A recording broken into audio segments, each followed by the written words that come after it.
What's up guys, Dan Cobbles. Je suis là pour parler d'un deck que je joue depuis le début de Winterspell. On a le Steel Song. Oui, je vais jouer Steel Song. Un des decks que je pense que j'ai jamais touché depuis le début de l'Orcana, mais je trouve qu'il est dans une bonne place en ce moment dans la méta. Au début, je le jouais avec plusieurs Goliath, pas de Stitch Carefree, puis tout ça. Fait que j'avais pas trouvé le bon build. Et le plus que j'ai joué avec, le plus que j'ai trouvé que euh, Stitch était fantastique et qu'on n'avait pas besoin nécessairement de Namari. Namari qui était une carte que je jouais beaucoup au début. Donc, ma liste ressemble beaucoup à celle de Sky qui a gagné le CCS. Puis je pense que vu que le Dogs est tellement fort, puis Amber Steel, son match-up, il n'est pas si mauvais dans Blurple et Purple Steel. Ça fait que c'est un très très bon contender pour le Store Championship ou même le CCQ au Randolph qui arrive. Donc, pensez-y bien. Mais vous allez voir la liste que je vais mettre ici. Donc, ce que le deck veut faire, bien entendu, c'est un Seal Song. Fait qu'on veut jouer nos chansons le mieux possible au début, le plus tôt possible pour pouvoir se créer du tempo qu'on appelle. Donc, tu sais, le deck nous permet de faire des lignes quand même assez brisées puis le fun. Là, on peut faire, admettons, tour 1, n'importe quoi. Si vous êtes en the draw, Angel, bien entendu. Mais on peut faire tour 1, n'importe quoi. Même des fois, ancrer puis rien jouer. N'ayez pas peur d'ancrer votre Mulan juste pour vous donner du hand size parce que c'est un deck qui pige pas tant.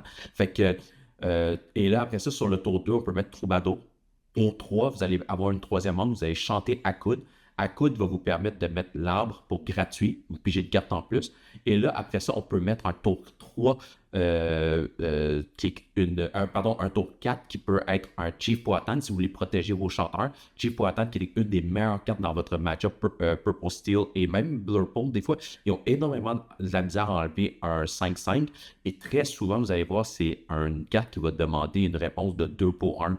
Genre, ils vont faire un Strength dedans puis ils vont rentrer une Kaloon dans Purple Steel ou un Captain Hook et un Kaloon, donc des affaires de même. Donc, c'est très awkward à enlever. C'est peut-être la carte qui a fait que le deck est autant joué, c'est qu'on est capable de protéger beaucoup nos chanteurs avec Chief Poatan. Bien entendu, pour les match-ups un peu plus longs et grindy, on a notre Lilo Escape Artist qu'on appelle Zombie Lilo qui est capable de revenir tout le temps. Puis en parlant avec notre cher ami Pat Côté du podcast, on était comme le deck est fun, il fait des affaires vraiment brisées avec Ariel, mais il faut que tu vois en même temps ta Ariel avec ta chanson. Fait que comment on est capable de faire ça plus constant? Puis c'est là que Pat est venu avec l'idée de me dire, je pense que ça prend 2 chansons de plus. Puis au début, il m'a conseillé, on essaie-tu Be Our Guest? Puis là, j'ai vu que Sky jouait Della Moon's Lullaby. Puis là, quand tu joues des cartes que tu veux protéger comme des chanteurs, le Della Moon's Lullaby qui enlève 2 d'attaque jusqu'au prochain tour et qui te fait piger. Si tu es une Ariel, tu dois comme piger 2 cartes. Fait que ça fait que c'est vraiment fort. Donc, vous allez voir, là, j'ai un match-up contre Blurple que je vais vous mettre à l'écran. Puis vous allez voir toutes les lignes de jeu qu'on peut faire. Puis je vais vous expliquer ça au cours de mon match-up et ce qui se passe dans ma tête. Enjoy the watch, guys. Alright, guys. Première game. Laissez-moi juste me tasser un peu. Donc, dans la première game, quand je regarde tout ça avec vous, je te cherche beaucoup dans le mulligan. Là, je cherche vraiment comme essayer de chanter à coude sur après mon 2 drop. Fait que je cherche soit si je suis on the draw d'avoir Angel. Si je suis pas capable d'avoir Angel, souvent je vais aller chercher comme Troubadour pour essayer d'avoir un chanteur établi sur le tour 2. Et comme vous voyez là, je vais Mulan classique, je pige une carte, je discard mon Lilo. Lilo dans le défaut, c'est tout le temps bon. Sachant que mon adversaire va jouer Basile, je ne veux pas nécessairement Exert pour rien, juste sachant qu'il peut booster l'attaque de n'importe qui ou même de Typo dans ce cas-ci et challenger dans de quoi de plus gros. Donc, je veux vraiment faire attention à ça. Là, je ink mon Carefree Snowboarder qui est une très bonne carte dans ce match-up-là. Et là, vous voyez, j'ai réussi à établir le Troubadour. Là, lui, il arrive sur son 4e ancre, ce qui est quand même problématique parce que là, il joue Dumbo. Fait que là, je suis en train de me demander, est-ce que... Puis son hand size commence à devenir low parce qu'il n'y a pas eu Cell, il y a eu Typo. Donc, à cause de ça, sa main est plus petite. Puis, est-ce que je veux laisser qu'il se refasse avec Dumbo? Fait que je me suis dit, est-ce que je change à coude? Puis, désolé, j'ai pas fait une bonne job à vous montrer ma main, mais est-ce que je fais à coude? Ou ben là, je chante, mettons, un Hurl this Thunderbolt ou quelque chose comme ça pour essayer de remove son Dumbo pour garder sa main plus basse pour que me donner une bonne chance de jouer. Donc là, j'ai entré mon Goliath ici. J'en joue juste un dans le deck, mais je pense à faire des builds qui en jouent un peu plus parce que vous avez Diego Saz, lui, il jouait 4. Fait que je vais essayer de voir, faire un hybrid des deux decks. Mais en tout cas, là, j'ai mon troubadour qui va chanter le Strength. Donc, pour enlever ça, j'ai quand même réussi à établir l'arbre, le Grandmother Willow, qui est, by the way, une des cartes les plus bustées du set en ce moment. Peut-être la carte la plus bustée du set, qui permet à Amber d'être tellement fort. Et vous connaissez le deck Dogs, c'est ce qui refait un peu le deck Dogs. Et c'est ce qui donne beaucoup de vie à le deck de Steel Song, parce que ça vient, en plus d'avoir les songs que vous avez joués pour gratuit, ça vient d'amener un peu de ramp dans le deck. Donc, très, très, très le fun. Là. C'est quelque chose que quand j'ai vu, je me suis pris 4 copies épiques right away, juste pour être sûr, sachant que ça va être la carte du set, selon moi. Fait que là, ici, ce que j'ignore ce qu'il est en train de voir sur ce play-ci, c'est qu'est-ce qui se débarrasse, comment il peut faire un trade peut-être favorable à mon troubadour. J'imagine que c'est ça qui se passe dans sa tête. By the way, shout out au Tromana pour nous laisser filmer, puis les ligues locales, toujours le fun. Le Cheshire Cat. Cheshire Cat, c'est un énorme problème pour moi parce que quand je chante, ben, très souvent, je vais exercer des bonhommes. Les Cheshire Cat te permettent de faire des trades très favorables. Euh, donc, là, j'arrive sur ma quatrième encre. J'ai un Accoud dans les mains, j'ai un Dock. Je vais ancrer mon deuxième Carefree, ce qui n'est pas nécessairement ce que je veux. C'était un peu awkward parce que je n'étais pas capable de chanter mon Accoud. Fait que je vais jouer Ariel pour 3 à cause de l'arbre et la booster. Trader Mulan dans Tipo. J'aurais peut-être dû trader Mulan dans Tipo le tour d'avant juste pour me permettre de garder mon board et plus de tempo. Puis son 4 aurait eu moins de value à ce niveau-là. Donc là, en ce moment, il tombe à 5 encres, si je ne me trompe pas, avec juste une carte dans les mains. Fait que j'avais pas tant peur de ça, vu sachant qu'il allait piger juste avoir une carte dans les mains après. Sauf qu'il fallait que je trouve une façon de débarrasser le Cheshire Cat. Juste voir si j'ai pogné un He Hurled Its Thunderbolt ou quelque chose comme ça. Pas sûr encore.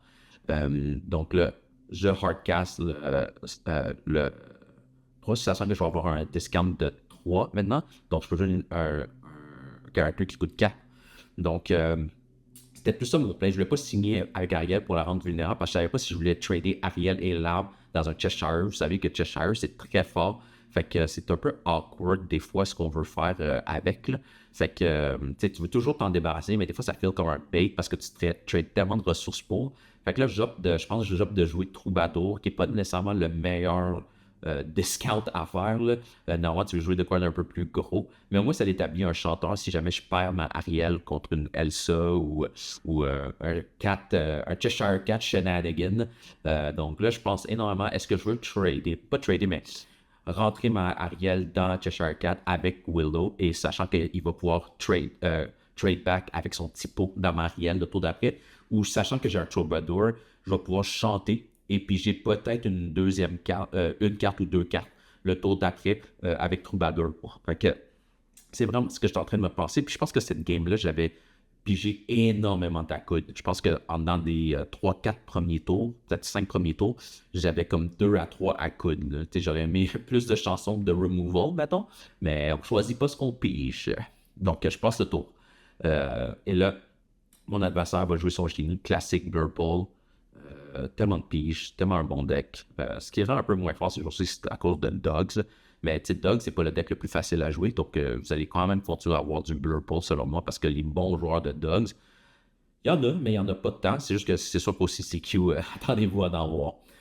Donc là, e-quest. Je sais pas si j'aime le fait de quester le Cheshire Cat, mais je pense que peut-être qu'il sent la pression, comme quoi je suis en train de remonter, puis je peux faire un E-Hurl vu que j'ai mis un Troubadour. Et comme vous voyez, regardez, j'ai encore à coude. Je pige 2 cartes parce qu'Akoud te fait piger une carte et Ariel te fait piger une autre carte, by the way. Une mécanique qui est très fun. Et là, je voyais pour 2, même que pour 1. Je pense que je me corrige après. Pour 1, je vais jouer Angel. J'utilise l'effet d'Angel pour faire le 2 dégâts dans le Cheshire Cat. Et là, vu que j'ai un meilleur board d'établi, j'accepte de prendre pas le trade, mais j'accepte de pouvoir perdre ma Ariel le prochain tour aux autres Ariel dans le Cheshire Cat. Donc, je pense que c'est ça que j'ai de faire, et voilà. J'aurais même une meilleure carte en dessous de son Cheshire Cat, mettons. Là, ça, j'aurais aimé qu'il pige son Royal Guard, mettons. Mais bon, c'est ça. Puis je pense qu'après ça, je vais dropper un autre Akun. Vous voyez, j'avais tout eu mes Akun, puis ça m'a permis de me mettre un autre Troubadour. C'est sûr que pour le 3, j'aurais aimé jouer une Nani ou quelque chose comme ça. Mais bon, on choisit pas tout le temps son destin. Là, je passe le tour.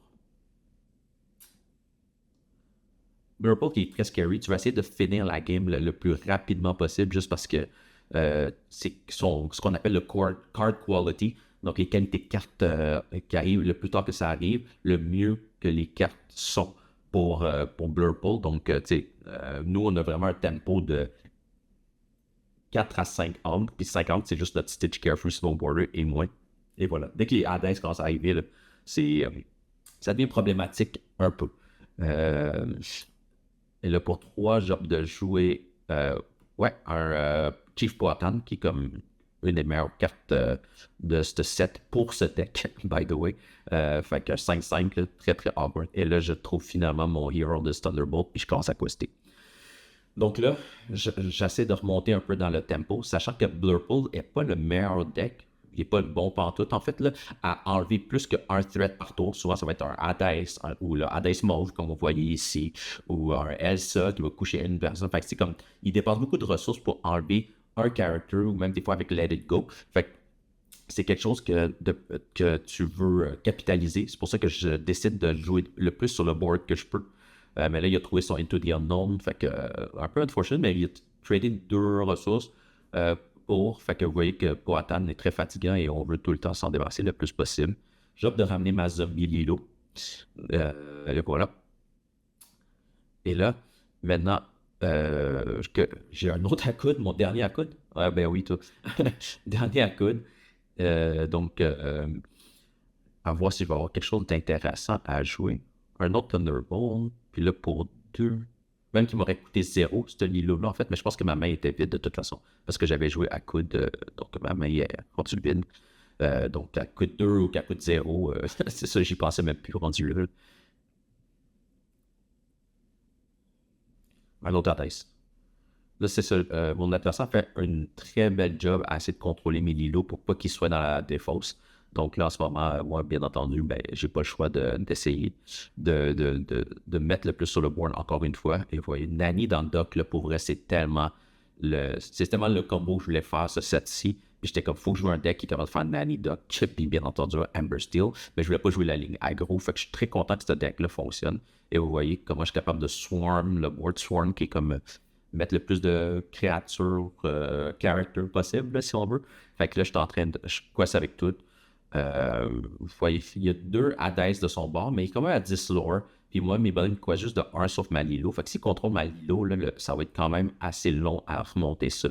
Donc, vous voyez ici que mon adversaire opte de jouer Cusco, même si j'ai pas d'item dans le jeu, mais c'est pas grave. C'est un body de 3-5, je pense qu'il quest pour 2. Fait quand même avantageux pour lui. Là, il décide d'aller full quest. À ce niveau-là, je sais que il sait que c'est très difficile pour moi d'enlever sa thèse, puis il y a une lethal on board. Fait que là, il n'y a pas de main, mais c'est pour ça. Là, je me dis, je vais quester partout. Là, je viens de voir, oh non, non, non, non, il est à 14, puis ça représente 6 sur le board. Fait que je me suis dit, OK, il faut vraiment que je trade un des Hades. Bien entendu, tu questes avec le Lilo, parce qu'elle va rien tuer. Là, je me dis, comment je suis capable de garder le plus de bonhommes sur le board? Troubadour, ils ont tous hard resist. Fait qu'ils peuvent challenger dans le Hades, se manger 2 dégâts puis survivre. Fait que c'est ce que j'ai opte de faire, trader 2 Troubadours et une Nani dans un Hades, juste pour être capable de me garder là, le plus de caractères sur le board possible, donc garder mes 2 docks. C'est ça. Et tu veux garder Doc dans ce match-up-là quand même, parce que si top deck Elsa et tout ça, ben c'est pas quelque chose qui est capable d'enlever aussi facilement, vu qu'elle attaque juste de 2, contrairement aux autres. Fait que j'essaie juste de faire ce qu'on appelle du value trading ici, pour m'assurer de tout ça.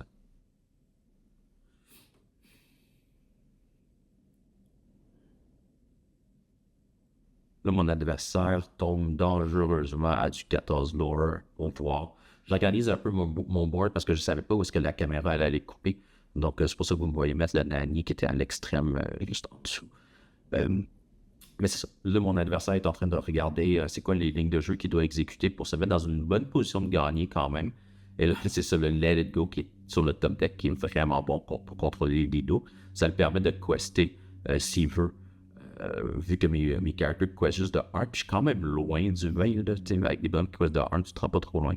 Là, il y a encore des taux sur le board. Fait qu'il faut que je trouve une façon de me débarrasser. Puis souvent, avec mes petits bonhommes de même, ça va prendre au moins 5 2 à 3 bonhommes là, pour faire 5 de dégâts. Puis là, je viens de jouer Snowboarder. Et là, j'opte de trader, mais vous voyez que j'opte de garder un de mes docks, parce que je dis dock a 3 de vie, donc c'est awkward pour des Elsa. Fait que je décide d'y aller avec ça. Je vais aller en 16. Puis là, sur son top deck, il PGI, ce qui est vraiment dommage pour moi, parce que je pense que j'aurais pu gagner cette game-là. Puis je pense que dans son génie top deck, They Never Came Back. Fait qu'il gèle 2 de mes bonhommes. Fait que là, il n'y a même plus besoin de se soucier de mon board. Puis en plus, il top deck une carte qui peut jouer, qui est un Basile. Fait que ça donne énormément de questing power. Fait que moi, le tour d'après, avec moins 2 bonhommes, il faut que j'enlève le génie et le Cusco. Parce que c'est sûr qu'il va quester avec Cusco. Je pense que c'est ça qu'il pensait. Je suis pas sûr pourquoi il pensait à ça, parce que genre, je pense que c'est rendu lui l'agresseur maintenant. Donc c'est moi qui dois trader dans lui. Maintenant que j'ai les 2 personnes de mon board, puis le plus haut que je peux me rendre si je quest, c'est 19. Fait que, et voilà, il décide de le quester. Puis là, moi, je dis, j'ai joué une chanson sur le board, puis je pense que je ne l'ai pas eu. Donc, à cause de ça, c'est pas quelque chose que j'aurais pu remédier. Il m'aurait fallu comme un He Hurled His Thunderbolt sur Asper's, mais même là, ça aurait été vraiment difficile. Et voilà, game, GG, game 1. Alright, match 2. Match 2. Match 2, je suis on the plate. Bien entendu, quand tu es on the plate, on the plate, tu peux pas jouer ton Angel. Fait que c'est sûr que c'est le tour, tu veux pas Angel. Mais j'ai été assez chanceux d'avoir Mulan into Lilo, le classique. Tu veux toujours ton Lilo dans le wave, surtout quand tu as un deck un peu plus contrôle. Et là, mon tour 2, je entre Carefree. Et là, j'essaie d'établir un troubadour. J'ai un troubadour? Oui, j'ai un troubadour. Troubadour ou Angel, j'aurais pas été triste avec ça. Quelque chose qui me permet de chanter un accoud ou une chanson. C'est juste que le troubadour va te permettre de chanter un Hero si jamais il arrive de quoi. Là, Junior, il a décidé de mettre Basile et sur son tour 2.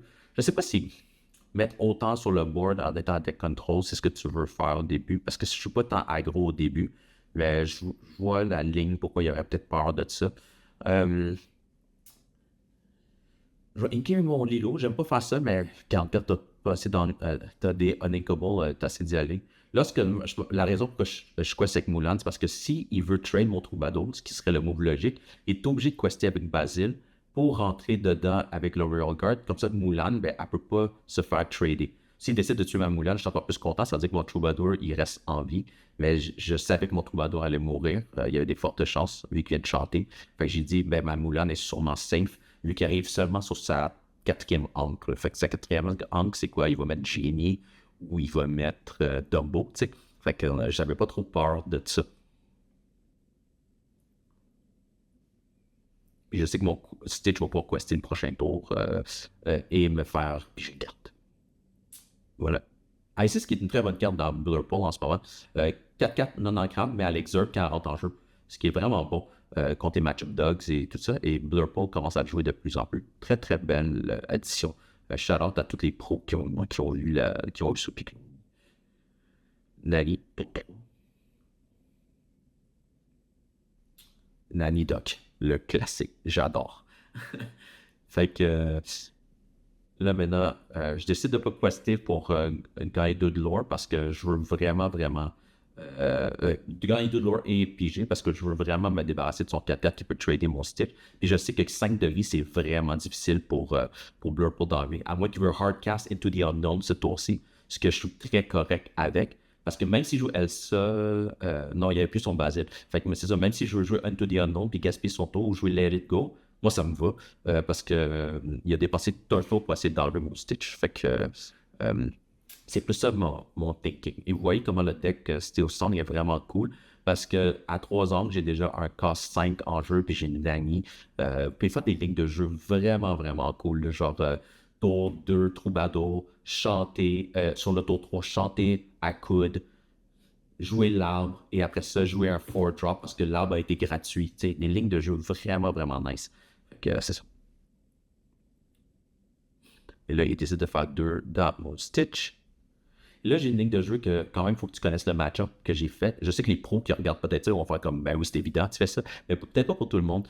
Ici, je vais décider de me débarrasser d'une carte qui peut se débarrasser de mon Stitch le prochain tour. J'ai vu que Elsa, il a attaqué avec Elsa, sachant qu'il voulait trader le Royal Guard. Fait que je sais que le Royal Guard doit partir. Mais vous voyez que je pense, parce que c'est quand même un évasif, c'est dur d'enlever un évasif, mais je sais que si, admettons, il met un Woodchuck Guidebook ou il y a un génie, son Royal Guard pourrait tomber à 3 d'attaque ou 4, peu importe. Fait que là, je veux m'en débarrasser parce que Elsa, elle peut pas monter d'attaque. On n'a plus Crab dans la méta et il n'y a pas le Basile d'établi. Fait que là, je sais qu'il va survivre un tour, genre de jouer le doc que j'ai eu sur le Nani. Et là, c'est ça. Et là, je finis le tour. Vous voyez que l'arbre Grandmother Willow est tellement nouvelle que même, vous voyez en stream, que ce soit moi ou que ce soit comme du monde dans le CCQ ou des DLC, on oublie souvent le discount de 1, fait qu'on tape souvent toute l'encre qu'il faut pour jouer le character. Mais je pense que c'est un réflexe qui va venir vu qu'elle va rester dans la rotation pendant un bout quand même. Cheshire Cat. Cheshire Cat, que je suis pas trop un fan, mais ça permet au moins de Elsa de trader. Mais tu sais, il a dépensé tellement de ressources pour tuer le Stitch Surfer, puis il chante c'est pas le Surfer, le Snowboarder, puis mon Snowboarder, il a quand même chanté 2 fois là, depuis qu'il est arrivé, fait que j'ai eu mon value, si on veut, de là. Fait que vous voyez que c'était très difficile pour lui d'enlever. Donc, je pense qu'il me passe le tour ici.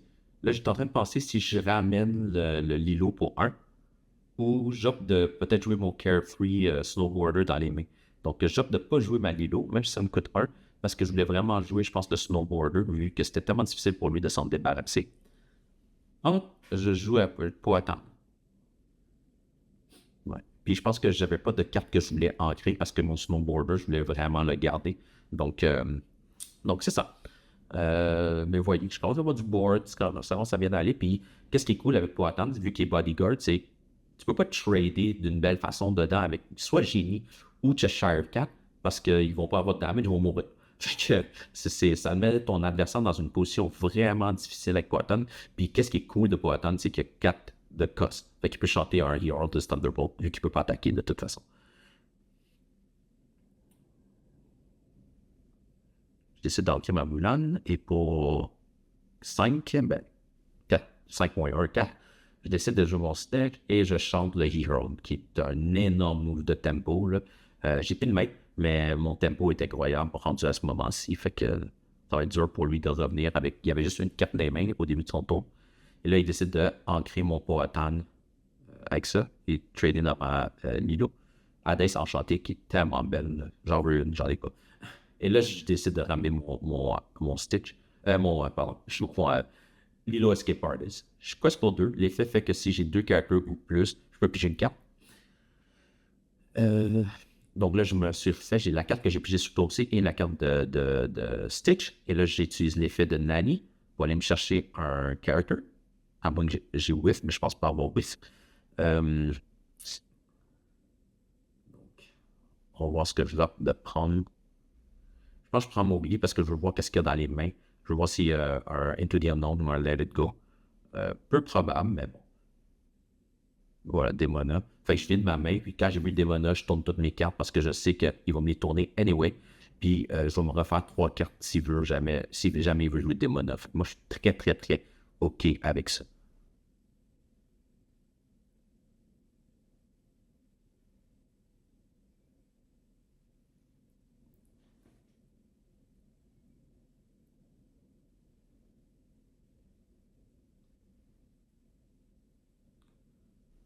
Et là, c'est ça pour Demona. Il paye 6. On paye les 2-3, sauf que moi, je vais pouvoir utiliser mes 3 cartes avant lui, à moins qu'il y ait eu un Into the Unknown. Voilà, il y a eu Into the Unknown sur mon Stitch, ce qui est correct. Ça va se faire.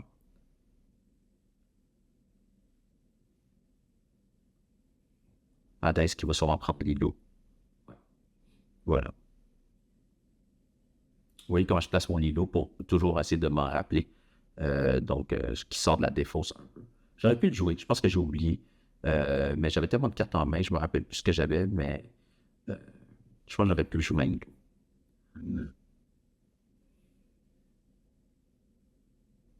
Et là, je décide de jouer à coude, fait que j'ai un discount de 2. Donc là, je peux jouer 4 ou un 5 là.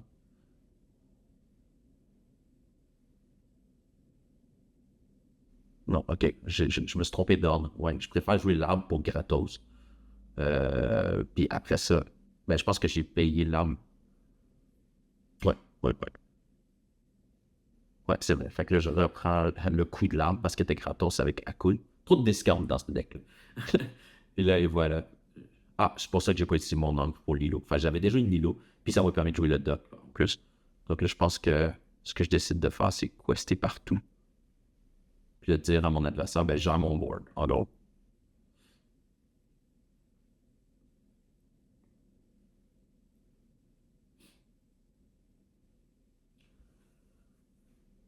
Les decks sont capables de jouer Spooky 5 en script, par exemple, là, comme c'est très difficile pour ce style song-là de le battre. Mais il y a des façons de jouer autour, là, quand tu vois qu'il arrive à son sixième encre, puis tout ça. Mais je sais que contre jaune-bleu, c'est un match-up qui est quand même très difficile à cause de Raging Storm et Spooky 5. Un nom de démon. Non, laisse ça. Ok, tourne ma Lilo. Je pense qu'il va trader ça dans ma Lilo. Dans la net. Ouais. J'ai l'impression que c'est juste de gérer mon board en ce moment. Voilà. Quand même une bonne job d'avoir géré le board.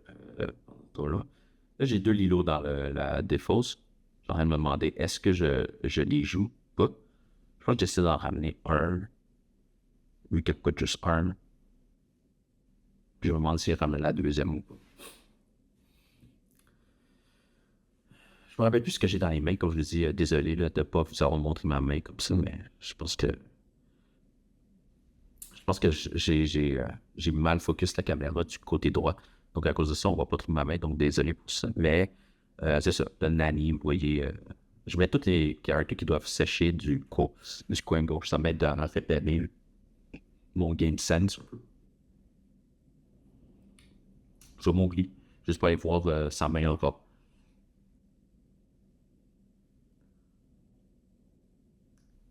Ah non, je l'ai. Strength already, bien mieux. Je peux à cause d'une chanson avec Ariel. Et là, je me dis, je quest. Tu Ah non, ouais, je fais du board management, c'est bien mieux. Ouais, c'est le genre d'affaire que le deck peut faire. Il y a une carte en main, il y a juste Elsa puis Shinny. J'ai deux Lilo couchés, fait qu'il faut qu'il s'en occupe, en plus de ma Ariel, ma Dani, puis tout ça. Fait qu'il me dit GG, puis on passe à la troisième. Match 3. Donc, vous allez voir que le match 3 est un peu particulier. Je pense pas que mon adversaire aurait dû perdre dans ce game-là, mais je vais vous expliquer peut-être les erreurs qu'il a faites. Donc, vous voyez, on a un départ quand même très explosif avec Basil. Ben, explosif, je veux dire, qui est bon contre un deck qui est un peu plus mid-range aggro. Là, ça peut faire des bons trades. Moi, je joue Angel et je passe. Parce que j'ai pas eu ma Angel tout casse, le underdog. Et là, on a un petit pot qui nous permet d'en créer encore de la main. Donc, c'est ça. J'avais pas vu son Cusco, fait que je lui ai demandé, ah, qu'est-ce que t'as eu? Ok, Cusco, ok, c'est bon. Fait que là, sur le tour 2, j'ai mon troubadour. Je suis quand même content d'avoir mon troubadour, mais mon adversaire a une des nouvelles cartes mauves préférées, qui est Tigo, qui permet de bounce un tout cost. Fait que là, il y a un énorme swing de tempo que je suis un peu inquiet. Puis en plus, il peut chanter des To The Unknown, des enfants de même. Fait que c'est une très bonne carte. Là, pour deux, j'ai pas le choix de remettre Troubadour, juste parce que c'est une carte qui me donne du tempo avec le sombre.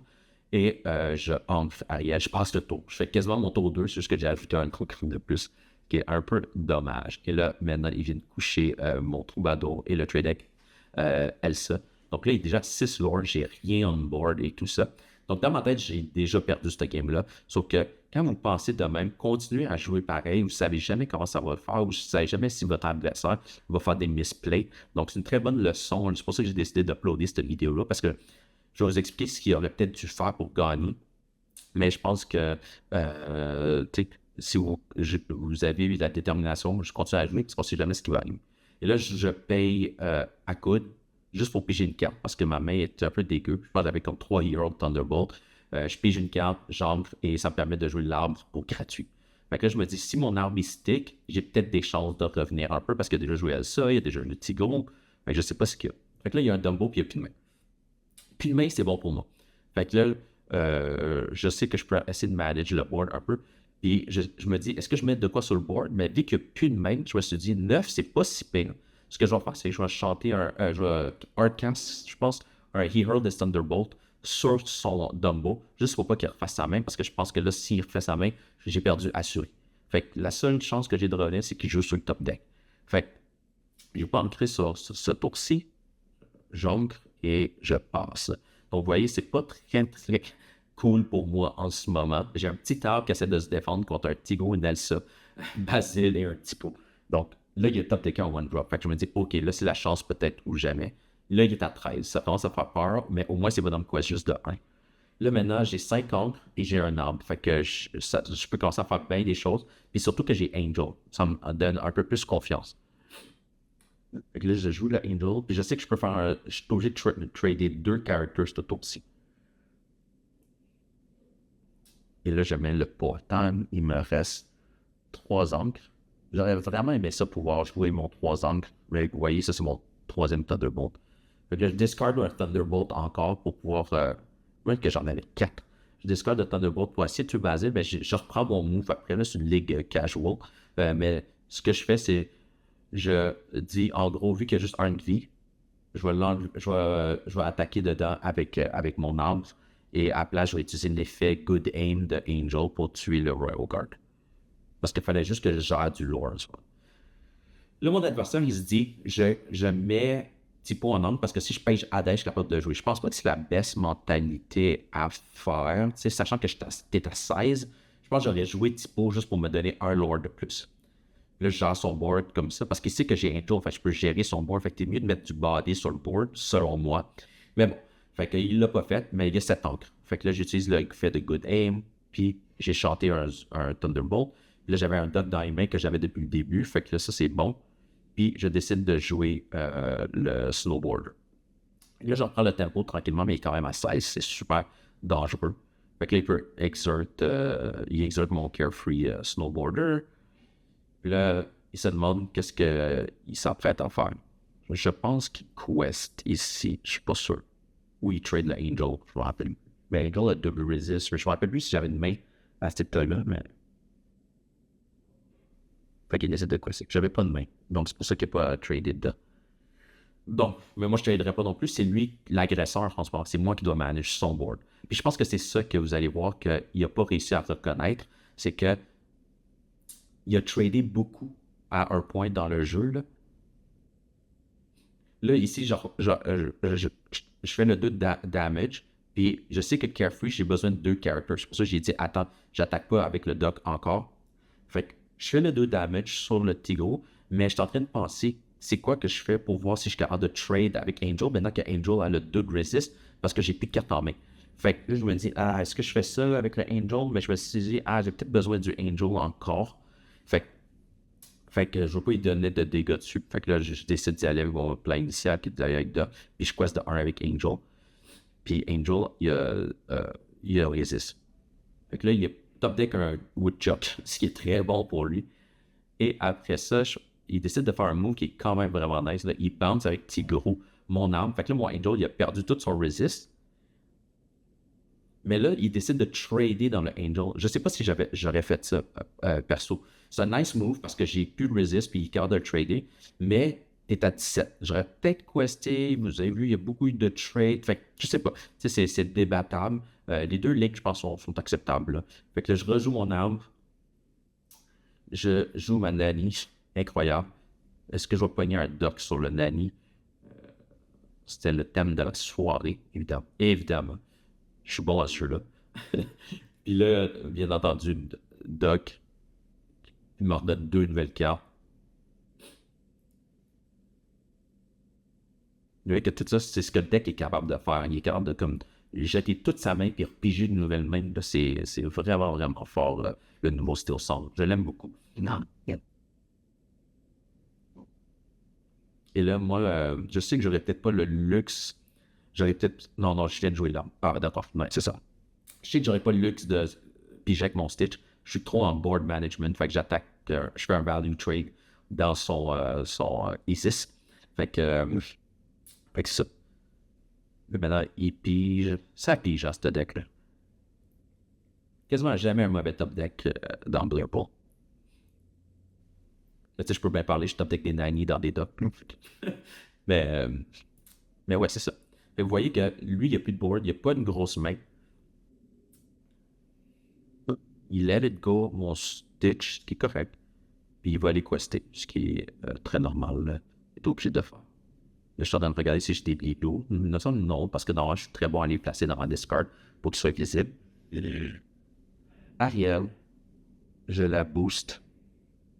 Et après ça, je fais le trade parce qu'il faut juste que j'ai son board. Et là, je pense. Lilo me donne quand même un sens de rassurance, là, juste parce que je sais qu'elle quest pour 2 puis qu'elle est fatigante, puis qu'elle va revenir. À moins qu'il la add sur Let It Go. Mais bon.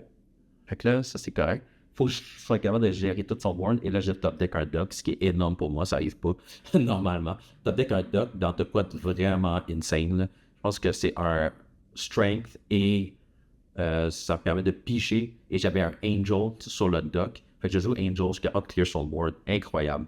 Fait que là, je fais 3 de lore. Fait que je tombe à 10. Il y a 0 board. 4 lore. Plus 2, 13, ouais. Fait que là, il est à 13. Et j'ai tout ce board-là. Puis lui, il menait 16-0. Tu sais. Je pense que mon adversaire aurait dû être plus agressif sur le questing, puis peut-être pas autant